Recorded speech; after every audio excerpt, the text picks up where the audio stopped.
Hello viewers, अस्सलाम वालेकुम, good evening. दोस्तों, आपको बताता चलूं कि आज 14 साल बाद south African cricket team Pakistan पहुंची है।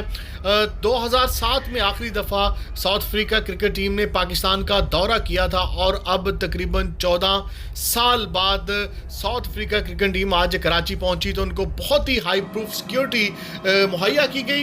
एयरपोर्ट पर पहुंचने पे उनका वीवीआईपी उनको प्रोटोकॉल दिया गया और बहुत ही वालहाना इस्तकबाल किया गया पूरी साउथ अफ्रीकन क्रिकेट टीम का।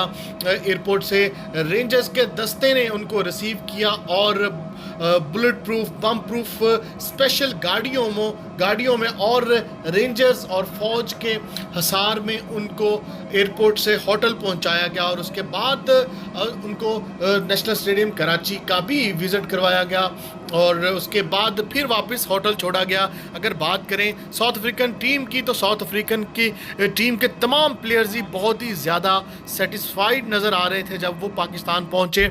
स्पेशली अगर बात की जाए तब्रेज़ शम्सी की, जो कि एक स्क्वाड का हिस्सा हैं, उन्होंने एक वीडियो ट्वीट की जो जिसके मनाजिर आप देख रहे हैं। उन्होंने पूरी दुनिया को दिखाया कि पाकिस्तान की सिक्योरिटी जो है वो बहुत ही इत्मीनान बख्श है। रेंजर्स के दस्ते जो हैं उनके हसार में उनको जो है वो एयरपोर्ट से होटल में पहुंचाया गया। फिर जब नेशनल स्टेडियम से टीम निकली तो एक दफ़ा फिर उनको बहुत ही फुल प्रूफ सिक्योरिटी के साथ उनको नेशनल स्टेडियम से वापस होटल पहुंचाया गया।